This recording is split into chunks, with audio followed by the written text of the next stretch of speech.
Oh man, wow. You know, I came doing my due diligence with some little notes and questions, and Hmm. bam, if you didn't already hit a whole lot of them. So this is a pleasure to me. So I really appreciate having this opportunity to chop it up.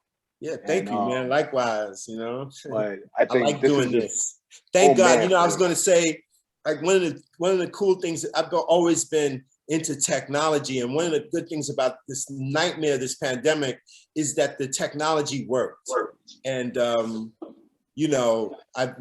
done a lot of this. This is a business globally Mhm. communicated, took part in all kind of shows, live presentations, all like right here. So it's crazy. Absolutely. It's a good You look. know, well, that's the aesthetic, and that's the kind of one of the foundations of hip hop. You take what you have, right? You Mm, take what you have and you make something from it. yes. Part of my job like is to teach young teachers going out, and everyone's panicking about this having to depend on technology. I'm like, Mm, oh, wait a minute, look at the opportunity. Look at the yeah. opportunity. How do we subvert this? And I think in relationship to that, to transition, brother, like that film was a perfect example of a way that you can use popular culture and media and technology to get increase engagement in the Mm, arts and yes. bridge this world that people tell you that you don't belong to. I wonder if you Correct. could say a little bit about that, because Well, that's that was absolutely, what underlied and, and motivated me, having looked at so many paintings and just loving art and the whole context of it on a global scale, but knowing that there was some things that are right there, as one of the brothers in the film, that brother says, we've been there, but hiding in plain sight, Fred and Wilson. then yeah, and then based on ignorance, and like in racism, people wouldn't tell these stories or illuminate this history, as this crazy diabolical social construct. Race and racism has just infected so many people. So when it comes down to art, you realize in terms of the narrative, um, what's being told and how it's being told. You know what I mean? It's like, hey, so man, and that was so cool working with David, who was, once again, David Shulman, the filmmaker, was down to do something different, and I'm all about that. I'm not trying to be like an academic. That's not me, but that Right. fit a flavor reflective of how I've looked at art and how I've seen things. Mhm. So it was a fun way to, like I was going to say, one of the cool things in the film, when we went to the place where um, Michelangelo was working on those statues, in fact, a carving of the Medici. And then when he got into that beef, Michelangelo went and hid in the basement. And when them dudes, when they gave you a story, like he he hid down there, the public is not allowed, and we were able to shoot this whole thing, and I'm just freestyling and making stuff up, and I'm like, I do that moment where I go, this is like Mobb Deep Shook Ones, the record. And so that was just, I'm just freestyling, doing kind of improvisational kind of interesting stuff to say. Mhm. And when I saw the first rough cut, there was that moment where they throw the music in, and I thought, oh, they just playing around. That really wasn't going to happen. And then, and when I reached out to David, he's like, oh, no, no, no, that's going to be in the movie. Like, they actually cleared that song. And later, when I went over to London to do some of the press leading up to it coming on, I met one of the executives over the show, and he was a hip hop fan. He was like, oh yes. When I heard that, I was like, yo, I love Mobb Deep, white I dude. love that. I love that. So I was like, wow, that I was love incredible. that. Who knew? That reminds me of something that I saw KRS say on a KRS-One say in a lecture, that the people that run these corporations, right? Talking about the mainstream versus Yeah. the underground, the people that run these corporations now are the people that grew up listening to his hip hop, to your hip hop, you know. It's So of interesting. course, Yeah, things that's have so true. changed and they're not what they used to be. Yeah, that's so true. So that was one of those situations where a lot of cool pieces came together to help tell a kind of interesting story in a way, and to to illuminate things. Because once again, there are a few academic scholars that are focusing on it. It's just not a narrative that's as widely known as it should be, because it would make a lot of us that are not, who wouldn't care anything about that, to kind of lean in and wonder, like, Right, wow, what was really going on? Because, you right. look at these major works and there's Black folks in the center of the painting and position. It's like, wait a minute, why do we know everybody else in this picture except who's this brother that really looks like homie up the street, kind of thing? It was like, these were real people that were really living there, and we've had none of this history. So, and the filmmaking, the way that you got to that, the way that you introduced that idea, like, wait a minute, oh, there's a Black guy in the painting. And then you brought us through this journey of discovering who that that person might be.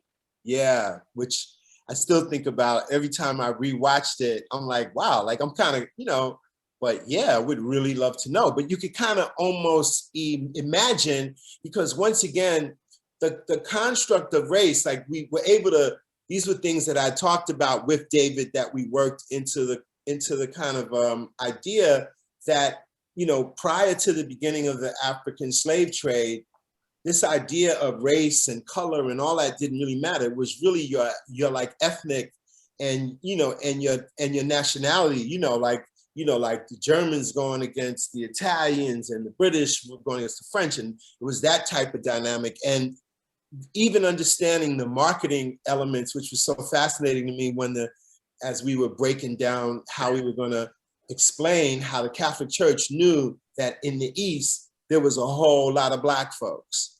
So the idea of this story of the Magi, or the three kings coming to see Jesus, it was always a brother in the 1,000 different ways that painting was done. But the mandate of that narrative was like, we got to make sure you always depict a brother, for the reasons that the scholar explains. Like they wanted to increase the kind of participation in the Catholic Church, so they wanted to get some. So it's fascinating to understand how, and then the ideas of the Medicis, being able to understand based on the knowledge of the Giorgio Vasari, explaining like why these cats are different, unique. It all begins right there. So that was a great way to kind of share the knowledge while I learned a whole lot at the same time. Oh man, I think to me that was one of the most enjoyable pieces to me, that you showed us that scholarship is ongoing, right? Like you are going to experience, you were going to see one panel on one door, like so that you could observe it for yourself, see the details, see the monkey, and then ask. I mean, I think to me the ongoing scholarship allowed us to be scholars, and I'm loving that this was you, that someone chose you to do this and take us all on this journey, because I think it's so important for us to be able to see ourselves in these conversations, see ourselves in these spaces, and critically. So thank you for that, and thank you for that experience, because many people are talking right now about critical race theory. Wow, that's and you so just true. Yeah. you Yeah. it's timely, and you just presented it so differently. Wow, that's interesting. That's amazing. I never connected that to critical race theory, but it essentially is. And it's crazy in the crazy time, in the real, in the polarized world, that country that we live in, that people are just resisting basic history. But you really, that's all a clown show, because you can't, there's more effort to tell the truth and access to it, with those that have open minds, to really just want to get the honest truth. It's just a few clicks away, is what I like to say.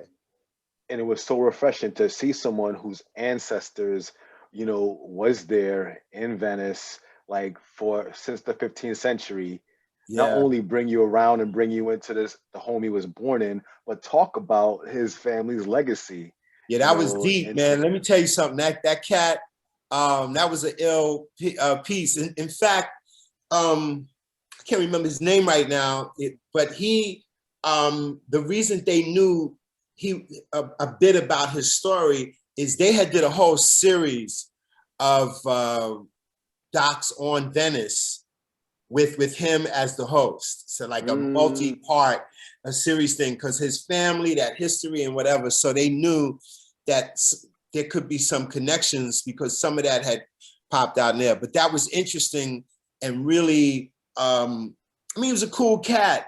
But when I thought back many times, it just was stunning to me to talk to somebody whose ancestors took part in the slave trade. I mean, that's crazy. You know what I mean? So, I mean, it was real deep to realize that like there are many people that have family members that were on either side of historic, moments, good and bad. But that was ill because his people still in the same, they got the same property. That was what was so interesting about being in Florence as well as Venice. Like these buildings, these structures go back to the 14th, 15th century. That was the motivation for me riding the horse as well, because the buildings where we went to see a lot of these works are the original buildings from this period, where the Medicis lived, where they ruled Florence from. They're not in museums for the most part, with the exception of the Uffizi. But so when they rolled up, where they tied their horses to, those big rings and stuff are still there. So what we, the way we were hitching the horse, like Michelangelo, any of them that had, that's how they would have pulled up. So that was exciting to, think that a horse was how you got around other than walking. I mean, that was not lost on me. And even though like I've been to art school and I sat in art history lectures, to see you walk up to a piece of graffiti on the street carved into the stone. Yeah, Because I mean, a spray can, is a tricky thing, but you got to be with a hammer and chisel carving. Yes. So talk about that, because you brought that connection. Yeah, the hammer and chisel is so interesting. You say that because when you see those statues carved, all of those amazing iconic works, to really realize and think about what tools they were using in the 15th century in when it was done. Amazing, stunning, astonishing, to just think of every little in fact, there was a little spot that we walked past in Florence where cats were doing some of that work now, and you get a big window because of course all the tourists.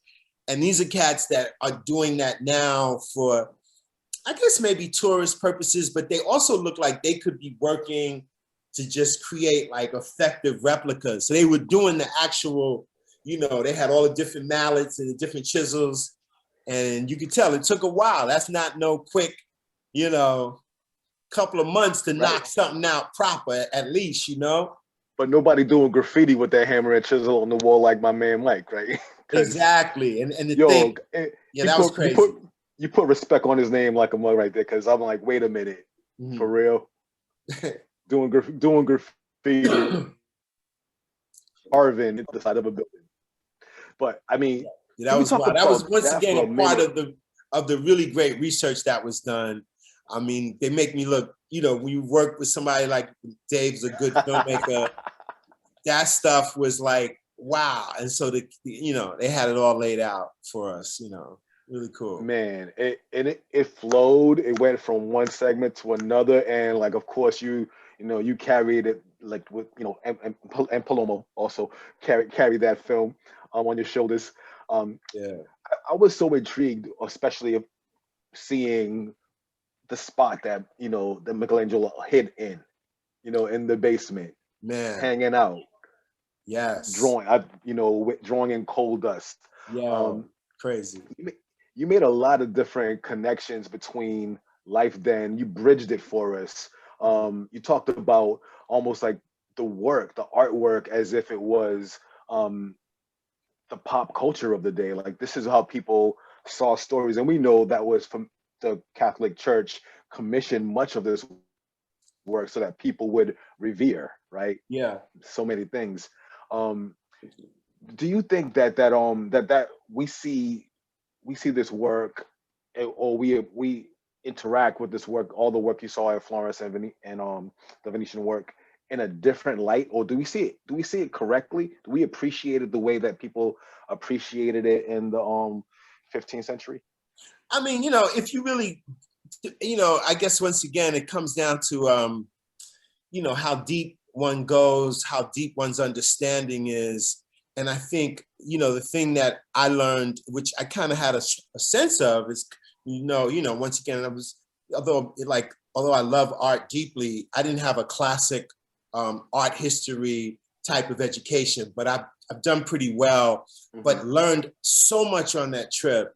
And it was really apparent that the Medicis that really had incredible power over a long period of time in Florence, and what the Catholic Church and the popes were doing, the Medicis understood, like, to control the narrative, the most impactful way to express oneself or to express this narrative was to have the best artists paint the pictures and tell the stories that you want to be told with these paintings, which had the impact of like motion pictures times 100, if you will, with no other form of reproducing an image and people to be able to encounter that. And then in building these churches so over big, huge and impressive and intimidating, you just could feel the effect that these things had on people 400 years ago. Even though being in Florence, you still are impacted heavily. So these guys understood how to control, get their narrative out there in a real way that for me was so much like major marketing, big advertising, what the purpose for that is. Even in politics now that we've seen these crazy periods, like what the narrative is and who can control it. But that was it back then. And I don't know, a lot of that was going through my mind as I was understanding and looking at these pictures and understanding the power that they had.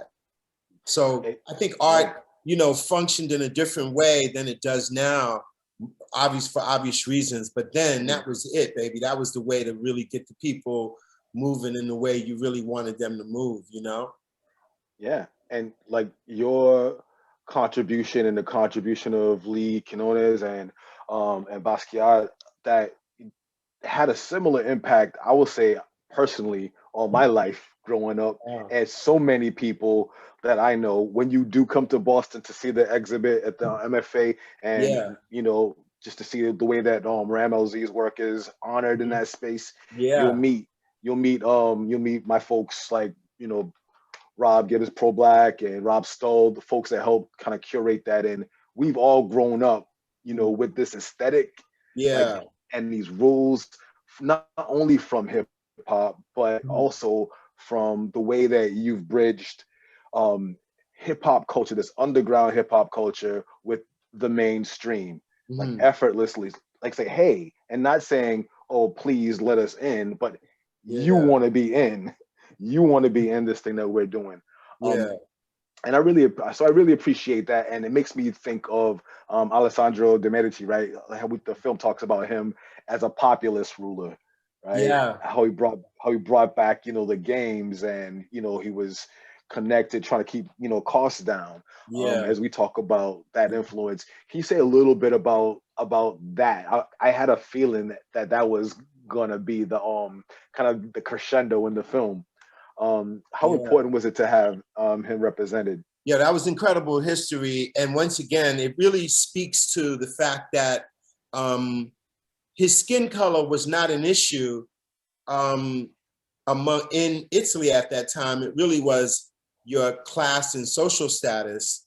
and the fact that his mother, you know, a Black woman, you know, was fathered by like a Medici, a part of that bloodline, you know, allowed him to be, they end up being the ruler of Florence. But it's, and it was really interesting, the fact that it was W.E.B. Du Bois and the crisis when Black folks were claiming that the narrative in the time of the Harlem Renaissance in the 20s, 30s, Black writers, all, you know, Black scholarship, taking control of that ourselves. And then we claimed him as Black because that construct is now a part of how things are moving. And the fact that it was in the crisis, it was interesting because, you know, my archive went to the Schomburg Museum in Harlem a few years ago. And the brother Kevin Young, that was the director of the Schomburg then, he's now the director of the Black Smithsonian in DC. I sat and showed him the rough cut, well, the finished cut before it aired of A Fresh Guide to Florence, because I knew that part would touch him deeply, because a lot of W.E.B. Du Bois's papers and original copies of The Crisis are in the Schomburg in Harlem. So it was just dope to realize that that's an important little factoid that very few people know about. And that book came out. I had talked to the writer of the book, The Black Prince of Florence. I'm spazzing on everybody's name. It's been a minute. But The Black Prince of Florence is her book. And she's also in this film talking with me. She had just sold those rights. And I remember I should actually hit her up to see, because that is an epic. There was a Netflix Medici series that has you in that era, but that particular Medici being a brother, they missed an incredible opportunity. Because one of the things I was going to say in the film and talking about him, to having looked at all the paintings in the Uffizi and the other paintings of him, I was going to tell people he looks like a cross between Drake and Steph Curry. You know what I'm saying? So people can have a light-skinned reference to what my man really looked like, you know what I'm saying, at that time. So that was... He looked like my nephew. Oh God, see, yeah, it was like, wait, I know people who look like this, you know? So that was what was just great, to be able to be in those rooms where, you know, his family walked. That's what's dope, as you probably know, about being in Florence in these places, and, you know, getting a good dose of the history. And I would hopefully love that at some point. I'm glad David mentioned that, because having lost an entire year due to COVID, I forgot that we had conversations about doing some other things, because I would like to play around, do a few more where we can dig in. There's the Black Madonna paintings, with which there are many. There's very little scholarship explaining why this Black, you know, Catholic Madonna iconic image is a Black woman. Like, what's up with that? And there's a lot of other interesting stories like that, that, once again, little to no scholarship on. I so appreciate that, because when you go to art school and you get, I mean, I have my copy of, you know, Gardner's Guide to Art History right here. Oh wow, right? That's it. And I'm not even that dude that's like about names and dates, but you hardly ever get that lens. You get, I mean, people may, because often professors don't spend much time on it, right? And if you are a person of color, sometimes you have to push the agenda if you want to do your dissertation. Even to get the dissertation as a scholar, you have to convince people that what you know about Alessandro de Medici or the Black Madonnas is actually factual. So I think that the work that you and David did to put this in public, and put it like in front of public, to put it part of the to make it part of the public discourse, is extremely important. Yeah. And you donating your work and your relationship to the Schomburg, I also want to applaud you for that, because that was a blessing. That just happened the right way, and it was amazing. Several other hip hop archives have been acquired, and Cornell University had acquired a significant group of them. And the guy that I met, Johan Kugelberg from the Boo Hooray Company is a really good guy that worked to make that happen. Knew Kevin Young, and Kevin Young at the Schomburg, they moved on it.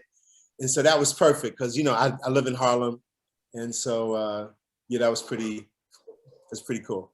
It's a great Hopefully place. I come there. Yeah, I'm sorry. I was just want to say they were digitizing, because a lot of the materials were video, et cetera, and the, you know, photos and images and things that COVID stopped that whole process, of course, because that's, so hopefully they'll finish up soon and there'll be some exhibits of some of that stuff. That was the plan, even though Kevin's gone, that's the reason they, you know, we placed all that stuff there. So yeah, it was dope. I have one question that I would feel like I missed my opportunity if I didn't ask an icon like yourself this question. It's something that I challenge, and like I poke the bear a lot with the graph writers that I know. You just gave us an example of work that's been around for 600 years, 700 years, right? And we're still studying it, and the work has been documented over this time. Do you think that at some point in time, and how at some point in time will the work that that exists underground and like the art form of that's kind of generated the cultural production of hip hop be acknowledged and studied and written about and made and films made about it? Well, you know, that thankfully a lot of that has happened, and I don't see any reason why it's going to stop, as it's so prevalent in places around the world, like aspects of hip hop culture, from graph to and the music, the dance, and whatever. So it's really dope that there's pretty good representation, documentation, and scholarship on and you know, images, which, you know, can allow more people to add more to scholarship of every aspect of graph, you know, and the development of it. And I think that, once again, the thing that fascinates me the most is what's going on in other countries. When I see the imagery, Brazil and just throughout everywhere, so amazing. Africa, it's just like, it's how many people around the planet have picked up on this way of expression and put new flavor into it is really quite special. It is. It's become a diasporic worldwide form. I really appreciate that, and this has been so enlightening. I'm what a great way to for me I'm being so selfish here, I'm being childish, to wrap my week. So I really appreciate this, and hope that the panel, the other attendees I can't wait for when you come to Boston. I will, like, hopefully Kova will allow me to go buy you a drink and yeah, and a meal. Yeah, well, definitely, man. I look forward to get up there, and it's been nice chatting with you and kicking it and stuff. So this has been cool. You know, I look forward to getting up to Beantown and seeing what's popping. It's been a minute. Oh man, yeah. Listen, we out here, and at some other point in time, I would love to chop it up about the work, because I also peeped out your website. So thank you. Yeah, you know, I'm still working, painting, showing, things coming up. Lots going on. You know, I'm just busy as crazy as you know, usually, as all with film and TV projects at different stages. Just all the same stuff I do. I'm just still, you know, aggressively doing it. How can people follow you, my friend? You know, you could social. You know, I'm on all them platforms. You know, Fab Five Freddy, Fab New York. You know, just holler, check me out, baby. It's all there. And, all right. You know, the work, a little something on the site, and I'm damn. That's it. You know. Yep. That's at it. That's what's up. All right, Fab Five Freddy. I can retire now. I chopped it up with the legends. Thanks, man. Nice to spend time with you guys. So it's great. I'm gonna dip out of here and run up and try to catch a little bit of some of these playoff games to see what's good. Yeah. It's coming. Well, thank you again. All right. Yes. Thank you so much. You're welcome. Thank you. It was fun.